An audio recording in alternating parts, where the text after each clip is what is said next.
It's Car Con Carne. Happy hump day. It's still quarantine con carne, sponsored by C&H Financial Services. C&H offers a variety of products ranging from traditional merchant accounts to a zero-cost payment processing solution, which eliminates expenses tied to accepting credit cards.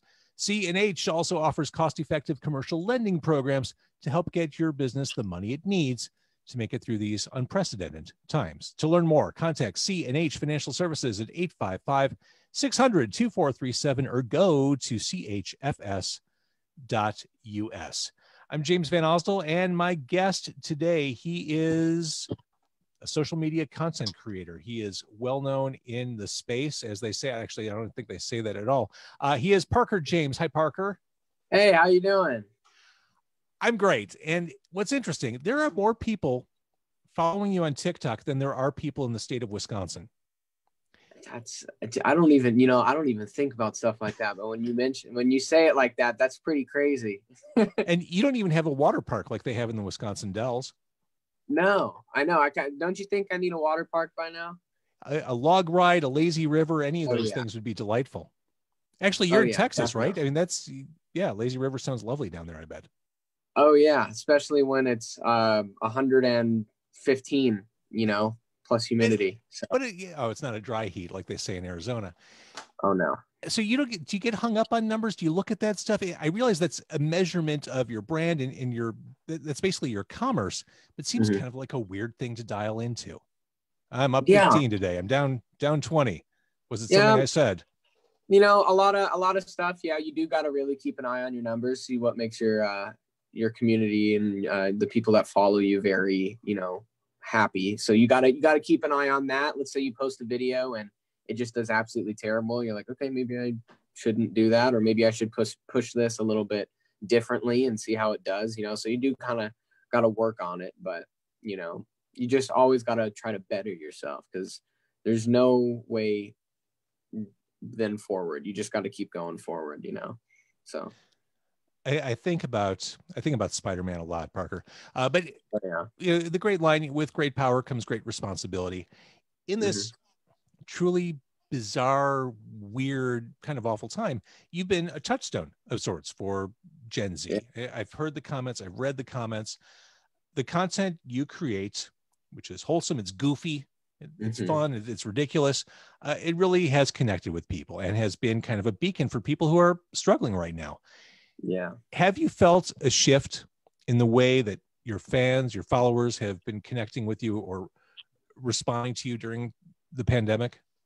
It's always been like, positive outreach. It's always been like super upbeat and all that stuff. But with the whole coronavirus thing going around right now and COVID, it's just, they have been a lot more like, thank you for, continuing to do what you do and all that.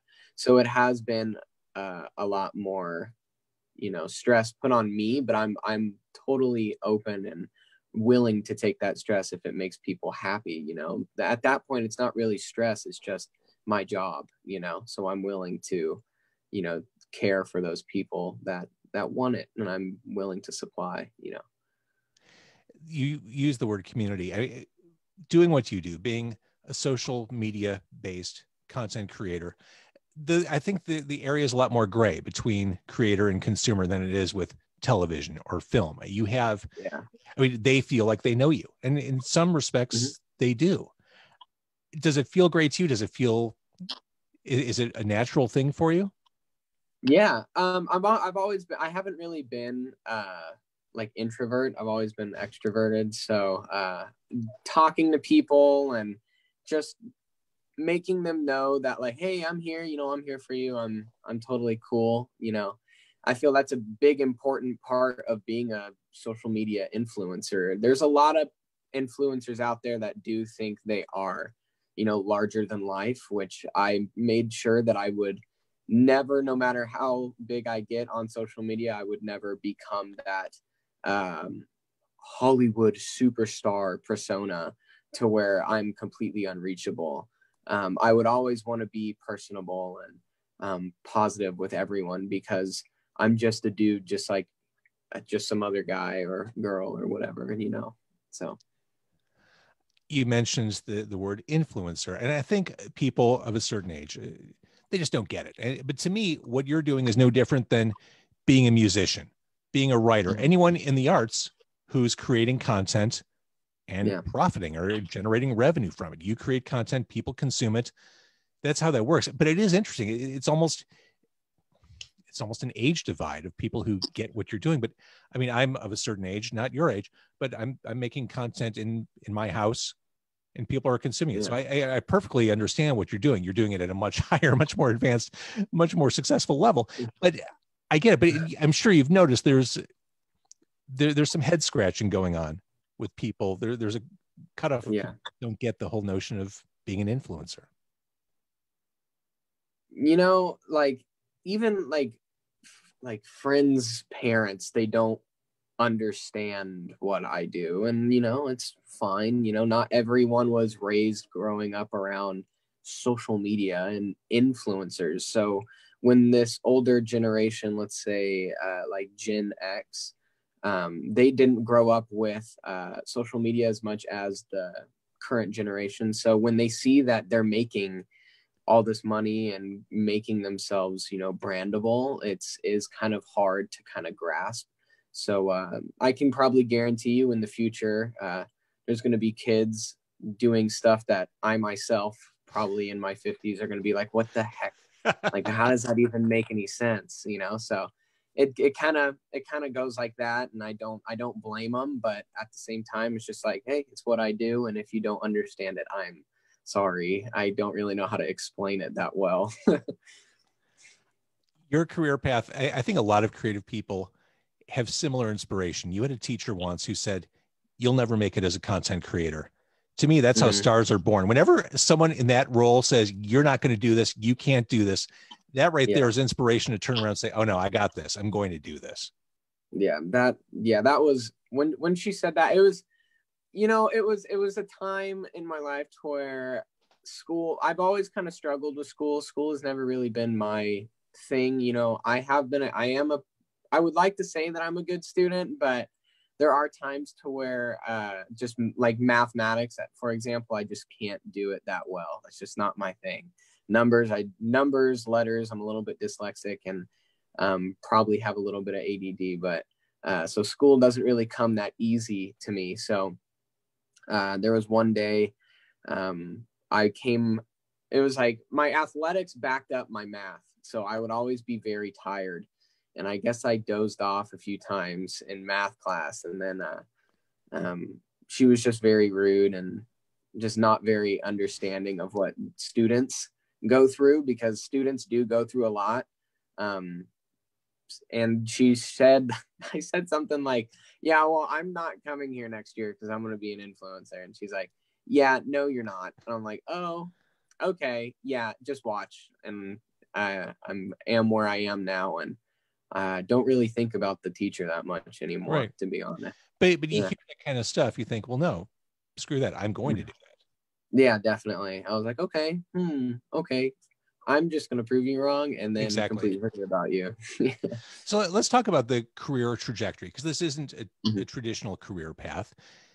Yeah. How did you, I mean, anyone listening or watching right now is probably wondering, how do you get from A to B? Because, you know, on the surface, it seems like an overnight success just because of your age. Well, this happened so quickly. How did you do it? What's the secret, Parker James? How do we all get rich on social media? I don't, like, just hard work. You know, if this, oh my gosh, this doesn't even compare. But like being a doctor, you got to go to college for years, and you got to study, and you got to work at it, and then finally you get to the point where you are. It's kind of like that as a social media influencer, but just not to that extent of being a doctor. It's, you start and you've got to find a way to build your brand. What works? What does your community like? What does your fan base like? And you got to really strive to be the better person and just really make content that will succeed. And you just got to better yourself and better yourself to the point to where you get to that point, you know, and then from there, you can only do exactly what you've been doing for all those years to, you know, get better and better and better. you can only better yourself, really. Well, let's talk about content. Let's talk about finding that thing that resonates with people. For you, it was the character of StEvEn, which I think I used the words goofy and ridiculous earlier. Tell me how StEvEn was born. You know, a while back, like when I first started, I would do lip syncing because at the time it wasn't TikTok. It was Musically, and Musically was an app where it was mostly, you know, lip syncing. And I thought it was okay, but it wasn't really something that I was interested in. But I'm like, you know what? They have an option to where I can make these short 15-second skits. So I'm going to go ahead and do that. So I went ahead and started doing that, making my own sounds. And it started, you know, doing very well. And I realized that, you know, it does really well when I implement characters, you know. And for a while I had this one character and I had to put on this blonde wig, and it was like absolutely dreadful. And I just hated putting on that wig. And then I eventually realized, you know, oh my gosh, StEvEn is doing fantastic. I am not going to stop doing videos with StEvEn. I'm going to continue to strive and build my brand this way. And, you know, the fans love it. I love it. StEvEn loves it. So, I mean, like, it's great. I love it. And playing a character lets you get outside of yourself. It lets you can still be authentic on social media, but you have this kind of outlet to be as ridiculous as you want to be.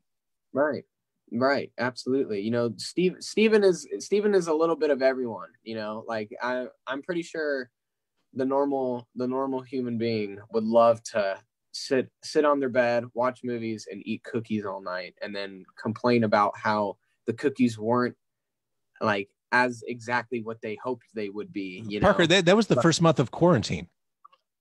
Oh yeah. You just described the first that was March. No, yeah, that was basically mine. A lot of eating. I probably packed on like 10 pounds, and then I was like, oh geez, I gotta figure out a way to lose this. But you know, I you know, kind of relapsed back, and I'm back where I am. But you know, StEvEn's back to doing his same old. I don't even think it really stops. So yeah. All right, and explain what the Dino Club is. You know, with social media influencers, they always have fan clubs. They always have following, and like Jake Paul, he named it after himself, the Jake Paulers. And I was like, that's not really my thing. Like, I can't look around going, oh, are you a Parker Jameser? No, that's not my. I don't want people to identify with being a follower of mine, you know, being my name. So StEvEn loves dinosaurs. Dinosaurs do really well on my page, and the Dino Club, boom, you're in the Dino Club. You follow me, you're in the Dino Club. And it was just kind of like, it's not like a fan base, it's a club. It's community of people. Yeah. I've never really liked calling them fans, because then it puts the creator above his, you know, people. I don't see myself above anybody. See, this ties into where I was going to go soon, but we'll go there now. I mean, that's a very Kurt Cobain business model. Kurt Cobain famously didn't want to give autographs because he felt like, well, I'm not any different from the people who come to my shows. There's that kind of line that he felt weird crossing. I'm looking straight through you. I'm looking at that Nine Inch Nails thing behind you. Despite your age, you seem like a kid of the 90s. Yeah, definitely. My whole family is a very music oriented family. My cousins are huge Deadheads. You know, love Grateful Dead, 60s, 70s music. Then my mom, so my cousins are my mom's brother, and so, you know, he's all 60s rock and all that stuff. But my mom was, you know, 90s alternative and rock, Smashing Pumpkins and all that stuff. My dad was like that as well. So growing up, I didn't really listen to stuff like Britney Spears or Beyonce, Katy Perry. I didn't, that, you know, it wasn't really my thing, and it wasn't really, I couldn't connect with the energy. It was too upbeat. It was too poppy. But with grunge music, Nirvana, Soundgarden, Alice in Chains, all that, it had those gross minor chords and really cool melodies and minor thirds and all that cool stuff that I am absolutely obsessed with, Jane's Addiction. And Yeah. so I did grow up kind of 90s kid style. So yeah, I'm obsessed with that stuff. Well, you and your brother are making music as Lovelorn, and I listened to your stuff on SoundCloud. And my first impression when I listened to it was, this is dark and moody stuff. This is, there's melody there, but it's definitely more broody and moody and minor chord, and it all makes sense now. Yeah. So how long have you been actually, Lovelorn? Lovelorn had just started probably about a year, but that's actually my project. That's just me. Yeah. So what are you doing with your brother? I am in a completely opposite thing compared to my brother. I mean, compared to Lovelorn, I'm in a full-on band with my brother, and we do rock music. We really like fuzz rock and just grunge and noise and upbeat and all that. So we take big inspiration from Smashing Pumpkins, Nirvana, Jane's Addiction. There's a musical artist named Ty Segall. We love him. We love that guy. He's amazing. So we went in there and we're like, you know what? Let's bring a little bit of the 90s back and the surfer rock and that California rock sound into the mainstream of rap, hip hop, and pop nowadays. I feel, kids are getting lost in mumble music. So I think everything is poised for a huge pendulum swing back towards guitars. Yeah, I know. Guitars have so much more feeling. But I think that sound from, Jane's, and I'll throw the Pixies in there, and Nirvana, all that vibe is coming back. At least I hope. Yeah, definitely. Yeah. Oh yeah. And the thing is I don't, if you like pop music, dude, totally, go for it. That's your thing. I totally don't discriminate against your music taste, but me, it's just, I want to do something that's a little bit more, organic than just all digital sounds. So yeah, I'm obsessed with that stuff. So the question I've been asking everyone, just, it's a cliche, but it needs to be asked. Are you doing okay? I mean, I realize you do most of your work at home anyway, but are you doing okay during the pandemic? Yeah, it sucks because one, outside of being a influencer, I got to play live shows. That's the whole part of being a musician and building your brand as a musician. Is you got to do live shows. So that's been put on hold. You can't really, I just recently got signed to Outshine Talent, and those people and managers, Barbara, Mark, and Shanna, those are fantastic people. But everything's been kind of put on hold, and you can't really do everything to the fullest extent, so just got to sit back, write the music, make sure it comes out nice and perfect, and then it comes out. And then once everything's cleared and opened up, hopefully you just go right on into it. But, even with creating videos, I can't really go out and do videos in public. So, it sucks. And then meeting up in person with other creators, VidCon and all these parties in LA, I don't really go for the party. I go for the people and the community and all that. So absolutely. So looking ahead, I mean, I know you have your merch available, parkerjames.shop. Yeah. What's brewing for you from your laboratory there? What's coming up? Oh, I'm actually wearing some right now. So nice. Yeah, I got a big box back here filled with merch that just came in. It's the Parker James line. The Dino Club's been doing really good. We just came out with, I think, 3 in total so far. So we had the blue, we have the black, and we have the golden yellow. So we're going to be coming out maybe with some Halloween stuff here pretty soon. So looking forward to that. Nice. I know. So are you a horror fan? Do you watch horror movies? Am I a horror fan? Yeah, I like horror movies. Believe it or not, I really like horror movies. But my mom's like, don't talk about horror movies. Like, I don't want to hear it. My mom hates them. I love them. I don't know why. I like, Sinister, Silence of the Lambs, and The Conjuring and all that stuff. It's just spooky factor, and ghosts and monsters is just super cool to me. So Yeah, I mean, well, there's that darkness again, but to me, I love horror too, and I just explain it as it's like going to the amusement park. It's a thrill. You get 2 hours Yeah, of an electrical jolt. It's exciting yeah, to watch some of these movies. yeah. It's fun. It's like keep you on the edge of your seat. I don't like rom-coms where you just sit back and you're like, that's cute but funny. That's not that's not my thing. Like with StEvEn, StEvEn's cute and funny. So I get enough cute and funny right there. So maybe I kind of want to sit back and watch some scary, edge of your seat. I love action. I love there's a movie that me and my dad used to watch. I was like 8, and when he would show me, so all my movie stuff would come from my dad, and my mom was Mrs. Cartoons and stuff like that, and Teletubbies and Okay. all that.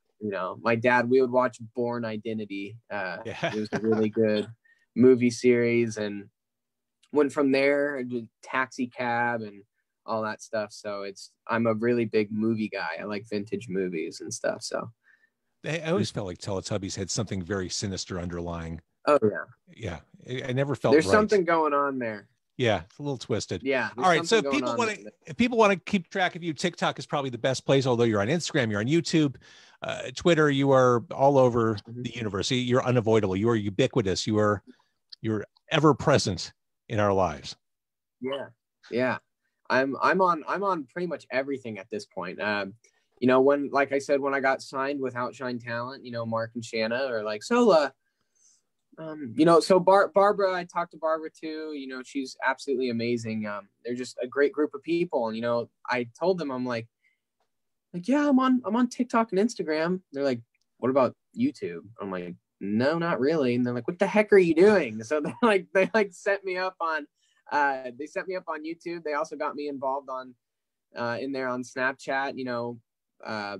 Monica from Snapchat verified me, and I'm super grateful that she did that. But it wouldn't have been possible with Mark, Shanna, and Barbara.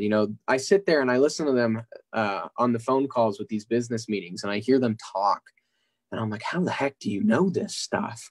Like, this is ridiculous, But hopefully one day I'm going to be on that. Now, On that the same only page. platform I didn't hear you mention is the one we're broadcasting live on right now, Facebook. Is this the OK Boomer platform? I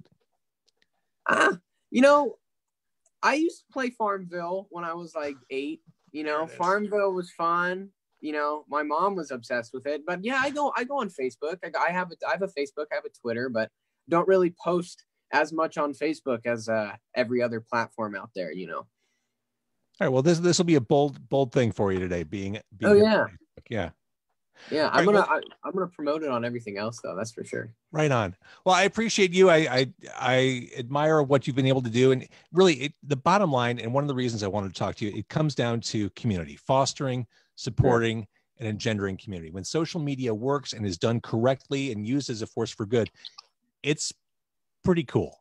And I think you've done that. You have a group of people who are loyal, but it's also, it really is this cool two-way street you developed. And I think there are some lessons that other generations can pull from that. And I can learn from that as well. So very nice to talk to you. Oh yeah, it's my pleasure, man. Thank you so much for having me.